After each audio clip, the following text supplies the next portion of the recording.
I would take a moment to welcome our guest today, whose session would be conducted in a few minutes from now, Mr. Dheeraj Kochar, a man honored with multiple titles because of numerous milestones achieved, a business architect, a sales strategist, a storyteller, a motivational speaker, and above all, a very commendable personality.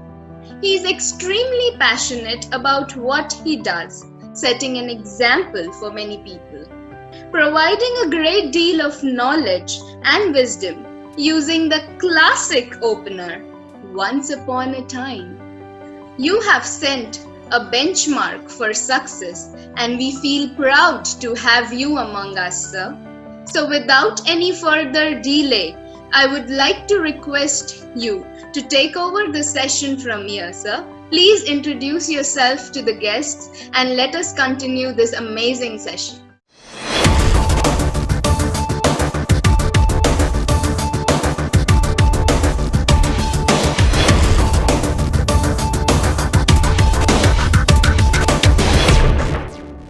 Thank you for this wonderful introduction, and thank you everyone, Lions, Leos, and congratulations on this wonderful seminar. So should we start? Should we start with an activity? Will that do? Okay? Yes, sir. Okay. So are you guys having some currency with you, some money with you? Check, please. Okay. अभी इस currency को fold करिए, ऐसा note को fold करिए, फिर एक और फोल्ड करिए, जितना फोल्ड कर सकते हैं करिए। अब इतना सा हो गया। ओके, नाउ टेल मी कि ये जो 500 रुपीज है या 10 रुपीज है या 2000 रुपीज है, इसकी वैल्यू कम हुई है क्या इतना फोल्ड करने के बाद? नहीं। यस? नो। ओके, अगर इसको पंच करें तो तब भी नहीं होगी। नो। इसको नीचे गिरा दूं तो नहीं। नो। वैल्यू कम होगी क्या?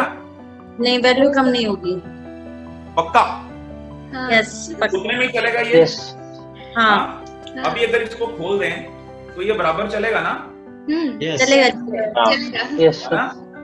तो अगर इतनी बार फोल्ड करने के बाद भी इस नोट ने अपना वैल्यू लूज नहीं किया, तो कोई भी चैलेंजेस लाइफ में आए, कितनी बार भी आपको फोल्ड किया जाए, आप प्लीज अपनी वैल्यू कम मत होने दीजिए। Believe in yourself, this is you, don't lose your value. सबसे इंपॉर्टेंट है आपका अपने ऊपर यकीन। अगर आपका यकीन नहीं है अपने ऊपर, तो कोई भी चैलेंज, कोई भी ऑब्स्टेकल आपको गिरा देगा। और अगर आपका यकीन है अपने ऊपर, तो कोई भी चैलेंज आपकी वैल्यू को कभी कम नहीं कर पाएगा। 500 रुपया है, 500 रुपया ही चलेगा। Believe in yourself, that's my first lesson for the day. You guys want to hear some stories? हाँ, एकदम। Yes sir, yes. ऑलराइट। तो एक गांव था और उस गांव के अंदर भगवान इंद्र, जो बारिश के देवता हैं, उन्होंने श्राप दे दिया उस गांव को बिकॉज ऑफ एबीसी रीजन। और श्राप दिया तो पूरे गांव में उन्होंने बोला कि अगले 7 साल तक बारिश नहीं हो सकती। तो पूरे गांव में सिर्फ एग्रीकल्चर ही था, तो सारे किसान घर पे बैठ गए। वेट करने के अलावा क्या कर सकते थे? बट एक किसान था जो हर रोज सुबह उठता था, अपने खेत में जाता था और रोज हल चलाता था। तो अब गांव वालों ने देखा, यार 1 साल हो गया इसको, रोज खेत में जा रहा है, क्या कर रहा है ये? फसल तो हो ही नहीं सकती क्योंकि बारिश नहीं होगा। तो वो सारे किसान मिलके गए उस फार्मर के पास और बोले कि यार तू क्या कर रहा है ये? हर रोज तू खेत में आता है, खेत में हल चलाता है, कुछ होगा तो नहीं? कहता बिल्कुल, मुझे पता है कुछ नहीं होगा, पर मैं हर रोज हल चला के इसलिए चलाता हूं कि मैं अपनी ये जो स्किल है हल चलाने की भूल ना जाऊं 7 साल में। मैं इसलिए घर नहीं बैठता और मैं रोज हल चलाता हूं कि क्या पता जब बारिश हो तो सबसे पहले जो बीज को अंकुर बनना है या प्लांट बनना है वो सबसे पहले मेरा बने। तो इसलिए मैं रोज हल चलाता हूं उस पर। अब ये बात को ऊपर माता पार्वती भी बैठी थी, सुना उन्होंने, वो गई शिव जी के पास, शिव जी ये क्या किया आपने, गांव को श्राप क्यों दिया? तो कहते नहीं वो थोड़ा सा प्रॉब्लम था इंद्र देवता का, अब मेरी ही कम्युनिटी का बंदा है तो मैं मना नहीं कर सका उसको, कि मैंने भी कहा कि ठीक है मैं श्राप में शामिल होता हूं साथ में, बट श्राप में एक कंडीशन है कि जब मैं डमरू बजाऊंगा तो बारिश हो सकती है। कहती ओके, पर भगवान आप डमरू बजाना भूल ही जाएंगे 7 साल तक, तो एक बार बजा के देख लो डमरू ठीक बजता है क्या, और आपको बजाना भी आता है क्या? तो भगवान शिव बोले, उन्होंने डमरू बजा दिया। अब डमरू बजाया तो बारिश शुरू हो गई, और बारिश शुरू हुई तो सबसे पहले किसकी फसल उगेगी? जो किसान वही फार्मर की, किसकी फसल जो रोज उगेगी? हल चलाता था। तो रोज हल चलाता था, और बारिश हुई, सबसे पहले उसके यहाँ पे प्लांट्स आए, सबसे अच्छी फसल उसकी हुई। तो B consistent in your efforts. मुश्किलें आएंगी, मुश्किलें जाएंगी, कोविड आएगा, फिर से लॉकडाउन होगा, क्या करेंगे? हो सकता है ना। और अभी तो 80,000 केसेस हर रोज के आ रहे हैं। हमने लॉकडाउन तब किया था जब 300 केसेस थे पूरे इंडिया में, अभी 80,000 हर रोज के आ रहे हैं। बट क्या लाइफ रुक गई? नहीं। और जो लोग हर रोज मेहनत करते रहे उनको उनका फल मिला। चैलेंजेस अगर आएंगे तो उसके अंदर अगर आप कंसिस्टेंट रहेंगे अपने एफर्ट्स में, trust me, future is yours. तो first lesson was don't lose your work, believe in yourself, and second was be consistent in your efforts. किस किसने रामायण सुनी है? You can raise your hand. सबने रामायण सुनी है? ओके। तो उसमें एक कही थी, पता है आपको? एक मंत्रा थी, भगवान राम थे, भरत थे, और राजा दशरथ थे, लक्ष्मण थे, है ना? तो जिस दिन भगवान राम का राज्याभिषेक होना था, उससे एक दिन पहले क्या हुआ? कैकेयी ने 3 बार मांगे थे। दो हाँ, क्या हुआ था? राम को राजा मत बनाओ, और तुम्हारा पुत्र जो भरत है उसे तुम राजा बनाओ। तो भगवान राम को जब वनवास मिला तो भगवान राम ने ये क्यों नहीं बोला, अरे मैं बड़ा हूं यार, राजा मुझको बनाओ? ये क्या लॉजिक है यार कि तुम मुझे वनवास भेज रहे हो? तुमने भरत को बनाना है, राजा बना दो, पर मुझे क्यों बाहर भेज रहे हो? उन्होंने कोर्ट केस किया क्या राजा दशरथ के ऊपर? और आजकल के बच्चों को अगर उनकी प्रॉपर्टी में हिस्सा नहीं मिले तो क्या होगा? हाँ, सोचिए, आपको एक दिन राजपाट मिलना है और रात पहले आपको बोला कि आप जाइए वनवास में, तो कैसा रिएक्शन होना चाहिए था? इससे बड़ा चैलेंज हो सकता है क्या किसी की लाइफ का? तो वो भी भगवान पे। उन्होंने कोई भी आर्गुमेंट नहीं किया और बोला पिताश्री जाना कब है? तो आपके जो रिएक्शंस है ना प्रॉब्लम्स को लेकर, वो आपका फ्यूचर डिसाइड करते हैं। और अगर उस दिन रिएक्शन गड़बड़ हो जाता तो क्या रामायण बनती? उस दिन भगवान राम अगर इनकार कर देते कि नहीं राजा तो मैं ही बनूंगा, तो रामायण हो सकती थी? क्या वो श्री राम कहलाए जाते? चैलेंज तो भगवान को भी आया था, पर उन्होंने अपने रिएक्शन से राम से श्री राम, मर्यादा पुरुषोत्तम राम भगवान बन गए वो।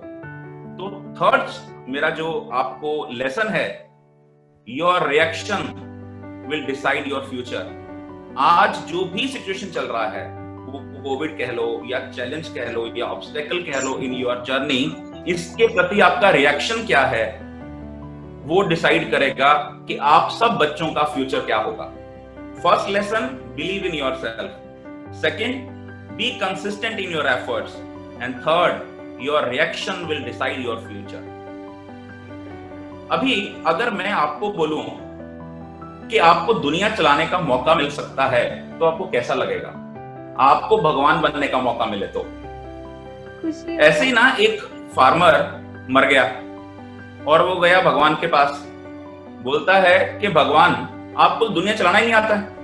कहता मेरी फसल को जब बारिश चाहिए आप धूप कर देते हो, और जब धूप चाहिए आप ओले डाल देते हो। मेरा फसल काटने का टाइम आता है तो बहुत तेज हवाएं चल पड़ती हैं, मेरी फसल का नुकसान हो जाता है। तो आपको दुनिया चलाना नहीं आता है, आप मुझे अलाउ करिए दुनिया को चलाने में। जिद्दी था, भगवान के पीछे पड़ गया, नहीं नहीं नहीं नहीं नहीं, प्लीज प्लीज प्लीज मुझको करने दो, मैं चला के दिखाता हूं। और नहीं चला पाया तो फिर ठीक है, आप कर ही रहे हो ना, मुझे चांस तो दो। तो भगवान ने उसको चांस दिया। अब उसने बिल्कुल दुनिया अपने तरीके से चलानी शुरू करी। फसल बोई, जब बारिश चाहिए थी बारिश हुई, जब धूप चाहिए थी धूप आ गई, जब टेम्परेचर कम चाहिए था उसने टेम्परेचर कम कर दिया। हर चीज उसने बिल्कुल फसल के मुताबिक करी और 6 महीने में पूरी फसल ग्रीन लहलहा रही थी और मतलब गजब तरीके से सारा खेत ग्रीन। कहता देखो भगवान आप क्या दुनिया चलाते हो, मैंने चला दिया पूरी फसल देखो मेरी लहलहा रही है। भगवान कहते चलो काट लेते हैं फसल। अब जब फसल काटी गई, पूरे खेत में एक भी गेहूं का दाना नहीं निकला, सारे के सारे प्लांट्स खाली थे। जान सकता हूं क्यों? अब उसने भगवान से भी यही सवाल पूछा, ये क्या हो गया, सब कुछ तो मैंने उनके मुताबिक दिया, फिर मेरे जो ये गेहूं है इसमें दाने क्यों नहीं है? भगवान का जवाब था कि तुमने प्लांट को खुद से पनपने ही नहीं दिया। मैं जब उसको पानी चाहिए था उसको पानी नहीं देता था, वो अपने आप जमीन में से निकालता था पानी को, जिसकी वजह से वो बड़ा होता था। जब उसको धूप चाहिए होती थी उसको धूप मिलती नहीं थी, तेज हवाएं चलती थी तो वो अपने आप को बचा के रखता था प्लांट। मैं ये सारे ऑब्स्टेकल्स डालता था कि उसमें लाइफ आए, उसमें जान आए और वो फसल बने और वो गेहूं बने। तुमने तो ऐसा कुछ होने ही नहीं दिया। तो जिंदगी में ऑब्स्टेकल्स इसीलिए आते हैं कि आप सब लोग एक अच्छे ह्यूमन बींग्स बने, एक अच्छे यू कैन से एक अच्छे लीडर बने। अगर ऑब्स्टेकल्स नहीं आएंगे तो लीडरशिप कैसे दिखाओगे? ऑब्स्टेकल्स तो आने जरूरी है ना, नहीं तो हम सब लोग एक कंफर्ट जोन में रह जाएंगे, खत्म हो जाएंगे। एक बार एक सर्कस बैन हो गई और बोला कि यार ये जो शेर वगैरह हैं इनको छोड़ दो जंगल में। अब जंगल में 1 साल के बाद रिसर्च हुई कि सर्कस के शेर की क्या हालत है। कैन यू बिलीव, सारे शेर मरे हुए मिले और उनका शिकार किया था जंगली कुत्तों ने। Can you believe, dogs can beat lion. क्यों हुआ ऐसा? वो हंट करना भूल गया, वो शिकार करना भूल गया, उसको तो हर चीज उसके पिंजरे में मिल जाती थी ना। तो यहाँ पर जो पेरेंट्स बैठे हैं, मैं उन सबसे रिक्वेस्ट करना चाहूंगा, अपने बच्चों को सर्कस का शेर मत बनाओ, जंगल का शेर बनाओ। जब वो चले ना तो अपना शिकार खुद ढूंढ सके, अपनी लाइफ खुद बना सके, राइट? तो next lesson is, we don't grow when things are easy, we grow when we face challenges. अगर मुश्किलें नहीं आएंगी तो हम कभी भी इंसान नहीं बन पाएंगे। आपके पैदा होने पे भी माँ को मुश्किल आई ना 9 मंथ्स तक, तभी तो आप धरती पे आ पाए, तभी तो आपने दुनिया देखनी शुरू करी। अगर चैलेंज नहीं लेती वो माँ तो आप सब होते आज नहीं ना। तो ये चैलेंजेस एक माइलस्टोन की तरह ट्रीट करिए इनको, यही आपको आगे लेके जाएंगे। ये कोविड, ये पैंडेमिक और भी बहुत कुछ देखना अभी तो। वो कहते हैं ना ये कलयुग का अंत चल रहा है, सब कुछ होना है अभी तो, हाँ, पर ये जरूरी है ये सब कुछ देखना, यही आपको एक स्ट्रॉन्ग ह्यूमन बीइंग बनाता है। आप में से मैरिड कौन कौन है? गोयल साहब, ओके, पुरोहित साहब और धवल जी बड़े खुश होकर बता रहे हैं कि वो मैरिड हैं। सोचिए अभी शादी को सिर्फ 3 दिन हुए हैं और आप अपने स्कूटर पे, अपनी बाइक पे घर की तरफ चल पड़े हैं ऑफिस से, और वाइफ का फोन आया प्लीज जल्दी आ जाइए, और अभी रास्ते में लग गया ट्रैफिक जैम। कैसे निकलेंगे वहां से? पैदल चले जाएंगे। हाँ, पैदल ही चले जाएंगे, परफेक्ट है, वेरी गुड। मैं होता तो डिवाइडर पे चढ़ा देता गाड़ी, है ना? मैं सर पैदल चली जाती हूँ और आगे से ऑटो लेके घर चले जाऊंगी। अरे हर्षिता, बिल्कुल पंजाबियों वाली बात करी तुमने। Very good. हम सारी ऑब्स्टेकल्स को दूर करते हैं। अगर आप बारिश भी हो गई, फिर आप घर की तरफ चल रहे हैं, बारिश भी हो रही है, अभी जाएंगे ना फिर भी घर, पहुंचेंगे ना घर की तरफ, राइट? क्योंकि गोल क्लियर है, मुझे घर पहुंचना है, मेरा कोई लव्ड वन इंतजार कर रहा है, राइट? तो सारी ऑब्स्टेकल्स को पार किया मैंने, बिल्कुल नहीं सोचा कि ये क्यों हो रहा है। मुश्किल आ रही थी, बट फिर भी आप आगे आगे आगे आगे जा रहे थे। सो इंपॉर्टेंट क्या है? लाइफ में मुश्किलें आए, आगे बढ़ो। चाय पीते हैं सब लोग? जो मुश्किलें है ना, चाय के ऊपर बिल्कुल वो मलाई आ जाती है ना, उसकी तरह होती है। तो आप क्या करते हैं? चाय फेंक देते हो क्या मलाई आ गई तो? क्या करते हैं? मलाई हटा क्या करते हो? मलाई हटा देते हैं, हाथ से हटाते हो, फूंक मार देते हो। चैलेंजेस भी इसी तरह होते हैं लाइफ में। फूंक मारो, आगे बढ़ो, फूंक मारो, बस वो बिल्कुल हट जाएंगे और आपके लिए एक बहुत ही फ्रूटफुल लाइफ आगे है। आगे बढ़ते रहिए। चैलेंजेस आएंगे, फूंक मारिए उसको। उसके ऊपर ज्यादा सोचेंगे तो अटक जाएंगे। चैलेंजेस प्रेजेंट फ्यूचर के तो होते ही हैं, पर पास्ट के चैलेंजेस भी होते हैं। आप सब यहाँ पे यंगस्टर्स हैं, कुछ मेरी उम्र के लोग भी हैं, कुछ 30-40s के हैं। तो हमारे जो पास्ट फेलियर्स होते हैं ना, कई बार हमको आगे ही नहीं बढ़ने देते। मैं 10th में मैथमेटिक्स में रिपेयर आ गई थी, मैं तो फेल हो गया, मैं तो फेलियर था, इसलिए मैं आगे नहीं बढ़ रहा हूं। अरे मुझे कौन नौकरी देगा, मैं तो 2 बार फेल हो चुका हूं। मेरा बिजनेस नहीं चलेगा क्योंकि मैं 3 बार बिजनेस में नुकसान कर चुका हूं। अब कुछ गिलास पड़ा, कोई बॉटल पड़ा है, उठाइए जरा एक बार। जो भी चीज आपने उठाई है, कितना वेट होगा उसका? 200 ग्राम। 200 ग्राम्स। ओके। तुषार, क्या है आपके हाथ में? सर पानी का स्प्रे है। Very nice. कितना वेट होगा इसका? सर 300 ग्राम। 200, 300, 500, 1000 ग्राम? 500 ग्राम। अगर आप इसको पकड़ के रखेंगे और पकड़ के जैसे अभी खड़े हैं या बैठे हैं, ऐसे का ऐसा ही मैं बोलूं कि 2 घंटे पकड़ के रखिए, उसके वेट में फर्क पड़ेगा क्या? नहीं। नहीं सर। नहीं। नहीं सर। अगर 10 घंटे पकड़ने को बोलूं फिर? हाथ में दर्द हो जाएगा। हाँ जी, हाथ में दर्द हो जाएगा। हाथ दुखेगा? हाथ दुखेगा ना राधिका जी? हाथ दुखेगा, हाथ में दर्द हो जाएगा। राइट। अभी 24 घंटे पकड़ने को बोलूं तो? पॉसिबल नहीं है। Not possible. हो आप लोग, पैरालिसिस हो सकता है। ये जो आपके ऑब्जेक्ट्स है ना, जो आपने हाथ में पकड़े हैं, यही आपके पास्ट के बर्डन्स हैं जो आप लोगों ने पकड़ के रखे हैं। इनका वजन कम ज्यादा नहीं होने वाला, पर आप पैरालाइज हो जाते हो इसको सोच सोच के। राइट? छोड़ दीजिए इसको, रख दीजिए साइड पे और आगे बढ़िए।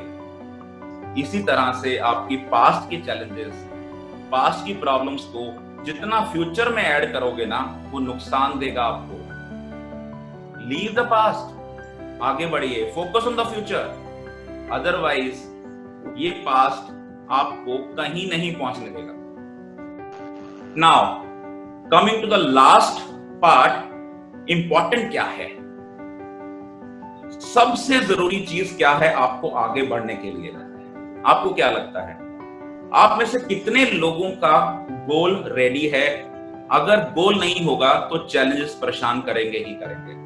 आप में से कितने लोग फुटबॉल खेलते हैं? मैं ईस्ट के लोग तो बहुत फुटबॉल के प्रति दीवाने हैं। हाँ जी, फुटबॉल खेलते हैं। गर्ल्स क्रिकेट को लाइक करते हैं, बैडमिंटन, लॉन टेनिस। परिमित क्या खेलते हैं आप? सर बैडमिंटन खेलता हूँ, क्रिकेट खेलता हूँ। बैडमिंटन खेलते हैं आप, ओके।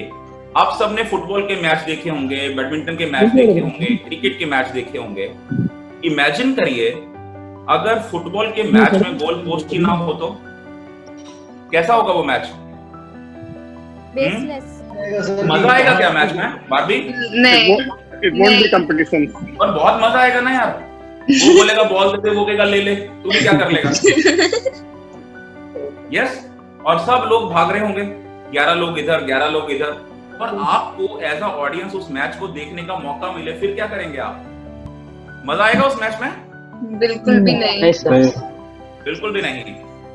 Yes sir. कोई स्ट्रेटजी होगी क्या इस मैच में? कोई गेम प्लान? नहीं। नो।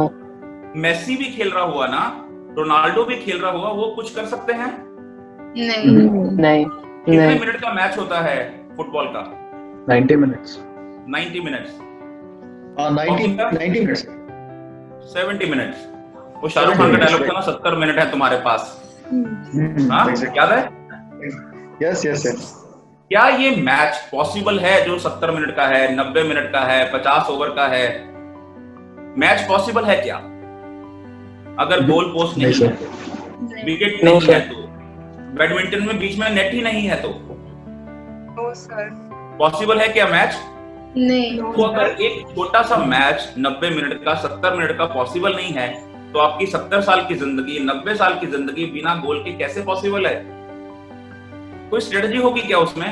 सब लोग उठेंगे, देखेंगे आज कहां जाना है, पता नहीं, क्योंकि गोल नहीं है। गोल होता तो लोगों ने कोविड में भी पैसा कमाया, राइट? गोल जरूरी है। आप सबने ट्रेन में सफर किया है या फ्लाइट में? तो जब आप ट्रेन की टिकट बुक करते हो या फ्लाइट की टिकट बुक करते हो, उसमें डेस्टिनेशन डालते हो कि नहीं? कि मैं रौरकेला से या कलकत्ता से या कोलकाता से कहां जाना चाहती हूं, कहां जाना चाहता हूं। अगर डेस्टिनेशन नहीं है तो हम कहीं पहुंचेंगे? आप टिकट काउंटर पे जाओगे, बोलोगे मुझे टिकट दे दे, वो कहेगा कहां का? तुम बोले कहीं का भी दे दे। वो टिकट दे पाएगा क्या? नहीं। नहीं सर। तो ऐसा ही हमारी लाइफ में हो रहा है। हम टिकट ही नहीं कटवा रहे हैं अपने टेक ऑफ का, हम बोर्डिंग पास ही नहीं ले रहे हैं कि जाना कहां है, गेट नंबर क्या है, मेरा सीट नंबर क्या है, फ्लाइट कितनी ऊंचाई तक उड़ेगी, कब हम टेक ऑफ होंगे। ट्रस्ट मी, आपके साथ वाले जहाज टेक ऑफ कर जाएंगे जिंदगी में, और हम वहीं के वहीं रह जाएंगे अगर गोल नहीं बनाया तो चैलेंजेस को ओवरकम अगर करना है तो बहुत जरूरी है अपने गोल पे फोकस करिए। गोल नहीं हुआ कुछ भी नहीं होगा। सबसे जरूरी है कि आप पहुंचना कहां चाहते हैं, आप कितना उड़ना चाहते हैं, वो आपको डिसाइड करना पड़ेगा। आप सबके पास मोबाइल फोन है? Yes sir. मोबाइल फोन है? आपने अपने मोबाइल से कभी अपना नंबर डायल किया है? नहीं। क्या है, क्या है सर, क्या है? क्या आता है? नंबर व्यस्त है, नंबर व्यस्त है। Very good. और जब आप अपने फ्रेंड को फोन करते हो तो हाँ, तो रिंग जाती है। तो क्या बोलती है? Hello, how are you, how was the day, है ना? और लड़के हो, मेरा बाबू कैसा है ना? करते हैं ना? मेरे सोना ने खाना खाया क्या? करते हैं ना? पर क्या आपने अपने आप से कभी पूछा हाउ आर यू? अपनी सारी लाइनें व्यस्त हैं ये अपने आप से बात करने के लिए। सबसे बात करते हो आप लोग, खुद से बात नहीं करते। खुद से बात करिए। सबसे जरूरी है, आपका सबसे सच्चा दोस्त आप खुद हो। Self love is the best love in the world. खुद से प्यार करिए, ये इंसान कभी धोखा नहीं देगा आपको। बाकी सब छोड़ के जा सकते हैं, राइट? खुद से प्यार करेंगे, खुद का गोल बनाएंगे, बहुत आगे जा सकते हैं आप, right? Am I making sense? Yes. आगे बढ़े तो आज रात को आप अपना नंबर डायल करेंगे, हाँ। बात करेंगे अपने आप से, एक गोल बनाएंगे, कहां पहुंचना चाहते हैं 5 year down the line, 10 year down the line. Okay, तो क्या सब लोग गोल बनाएंगे? सब लियो स्पेशली। देखिए, आप लोगों ने एक अच्छा काम शुरू कर दिया है कि आप लियोस बन चुके हो, राइट? तो शेरों की गद्दी तो संभालनी आपको है। आगे तो आपको बढ़ना है, राइट? समाज के लिए बहुत कुछ करना है आप लोगों को। भगवान ने आप लोगों को मौका दिया है कि आप आम लोगों की हेल्प कर सकते हैं। You guys are the chosen ones, right? But at the same time भगवान ने आपको यह भी मौका दिया है आप अपने बारे में भी सोचें, right? Charity begins at home. सबसे पहले खुद के लिए एक रास्ता तय करिए कि जाना कहां है, डेस्टिनी क्या है, करेक्ट? अमिताभ बच्चन को जानते हैं आप? Yes sir. जी सब लोग? हाँ। Yes sir. बट 70 साल की उम्र पे उस बंदे ने ऋतिक रोशन और शाहरुख खान को हिला के रखा हुआ है, करेक्ट? ट्रू। Yes sir. हाँ, आज भी जब वो डांस करता है ना तो लोग ऋतिक को देख नहीं पाते हैं, अमिताभ से ही नजर नहीं हटती है, राइट? बट कुछ साल पहले उसकी लाइफ में चैलेंज नहीं आए ना? क्या हुआ? बैंकरप्ट हो गया था वो। खुद से उसने बहुत ही अजीब सी फिल्में करी, मृत्युदाता, राइट, तूफान, जादूगर।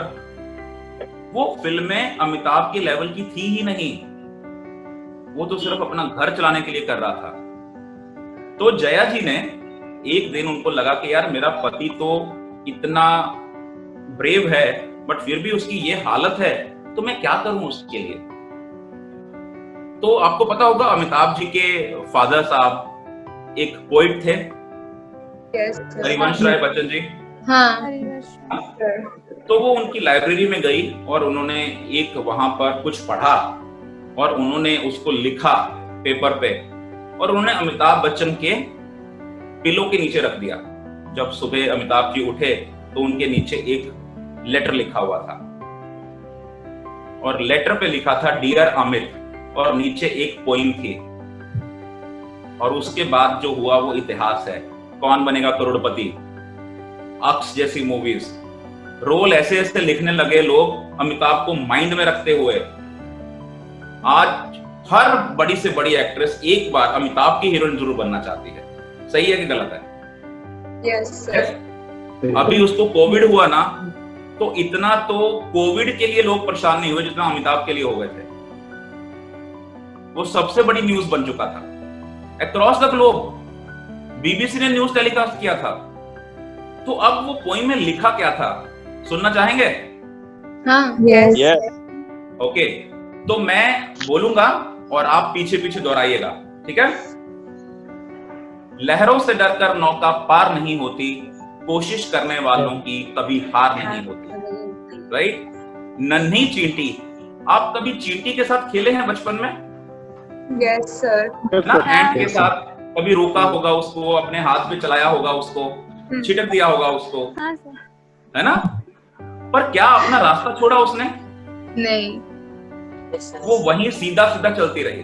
पर जब छिटकते थे ना तो उसको ऑब्जर्व करो, वो फिर से सेम लाइन में जाना शुरू कर देती। और वो कहते हैं कि अपने से कई गुना ज्यादा वजन उठा लेती है और वापस रखती है अपनी जहां पर उसका घर है, फिर से बाहर निकलती है, फिर से नया दाना उठाती है, फिर से बाहर निकलती है, फिर से नया दाना उठाती है। क्या जरूरत है उसको? एक दाना तो काफी है ना उसके परिवार के लिए, हैं तो सारी चींटियां ही ना। पर वो हर रोज बाहर निकलती है कि क्या पता कल वो किसी के पैर के नीचे ना आ जाए, कल बारिश ना हो जाए, है ना, और मैं खाना ना ले पाऊं। तो जब गोल सेट होता है ना तो हर रोज इंसान उतनी ही मेहनत करता है जितनी उसको करनी चाहिए। कहते जब अच्छा समय है तो बहुत मेहनत करो और जब बुरा समय है तो बहुत बहुत मेहनत करो। तो लहरों से डरकर नौका पार नहीं होती, कोशिश करने वालों की कभी हार नहीं होती। नन्ही चींटी जब दाना लेकर चलती है, चढ़ती दीवारों पर 100 बार फिसलती है। चढ़कर गिरना, गिरकर चढ़ना ना अखरता है, मन का विश्वास रगों में साहस भरता है। और मेहनत उसकी बेकार हर बार नहीं होती, कोशिश करने वालों की कभी हार नहीं होती। कोशिश करने वालों की कभी हार नहीं होती। गोता सिंधु में, सिंधु मतलब समंदर, गोता सिंधु में गोताखोर लगाता है, जा जाकर खाली हाथ लौट कर आता है ना। हम भी जब फील्ड में जाते हैं, कभी काम मिलता है, कभी काम नहीं मिलता है, शॉप्स पे कभी ग्राहक आता है, कभी नहीं आता है ना। कुछ लोग इंश्योरेंस सेल करते होंगे, कुछ लोग बैंकिंग सेक्टर में होंगे, तो हर रोज तो काम पूरा नहीं हो पाता ना। गोता सिंधु में गोताखोर लगाता है, जा जाकर खाली हाथ लौट कर आता है। मिलते ना सहज ही मोती गहरे पानी में, बढ़ता दूना विश्वास इसी हैरानी में। और मुट्ठी उसकी खाली हर बार नहीं होती, कोशिश करने वालों की कभी हार नहीं होती। उसका लास्ट पैराग्राफ सुनाता हूं आपको, और ये जीवन को कितना गांठ बांध के रख लीजिए। असफलता एक चुनौती है, असफलता एक चुनौती है, स्वीकार करो। क्या कमी रह गई देखो और सुधार करो। जब तक ना सफल हो नींद चैन की त्यागो तुम, संघर्षों का मैदान छोड़ मत भागो तुम। कुछ किए बिना ही जय जयकार नहीं होती, कुछ किए बिना ही जय जयकार नहीं होती। कोशिश करने वालों की कभी हार नहीं होती, कोशिश करने वालों की कभी हार नहीं होती, कोशिश करने वालों की कभी हार नहीं होती। Thank you so much, thanks for your time. It was a wonderful session, Thank very you. very inspiring. Thank Thank you you so much for this. Yeah. Thank you Sanjeev. Sir आज का सेशन बहुत अच्छा था, बहुत inspiring था, और सबसे अच्छा पार्ट का था कि जो आपने सबको इन्वॉल्व किया। मैंने बहुत सेशन अटेंड किए, but I must say this was the best session. Thank you ma'am, thank और you, motivational. Yes sir, thank you so thank much, you sir. Thank you, बहुत अच्छा लगा, बहुत मजा आया। Thank you so much sir, thank you sir, it was really very informative session, बहुत अच्छा लगा। और थैंक यू। करके सर मैं एक रिक्वेस्ट और भी करूंगा आपसे, जो आपने अपने धार्मिक टॉपिक्स के ऊपर जो डिस्कशन किया जब आप स्टार्ट किए, कृष्णा के ऊपर, रामा के ऊपर, तो it was very really useful and we should use this kind of topic particularly when you are interacting with the youngsters. Thank you. Thank you sir, thank you. ये सब चीज उन्हें बहुत जानने की जरूरत है। Sir, we will get in touch, sir. Thank you so much for this session. मैं कह रहा कि बड़ा गलती कर दिया आपने। क्यों? आपने जो ये सेशन दे दिया ना, अब तो डिमांड बढ़ जाएगा सर। अरे और हमारी एक्सपेक्टेशन भी बढ़ जाएगी और हम आपको बहुत ज्यादा डिस्टर्ब करेंगे। सर, आपको कुछ भी चाहिए मेरे से, जहां पर भी मैं सपोर्ट कर सकता हूं इन बच्चों के लिए, I am always ready. Note from you? Yeah, sure. You have been an inspiration. I have taken down all the points. Like literally, I was writing so that I can keep it up, sticking it in the mirror, and I can see it every day. I guess everyone should do that, so that whenever you wake up, the first thing you see is how to set your goal, and that's what inspires us. And indeed, your way of saying was very unique, sir. Even we have attended sessions as students, but when you get to interact with a person, it's much more than just a session for us. It always gets imprinted on our mind. Thousands of webinar attend कर लिए होंगे last 4 months, I'm sure. I know. Thank you so much, sir. We are honored. Very appreciate. Thank you so much. Thank you. Thank you, sir. Thank you very much. Thank you very much. Thank you, sir.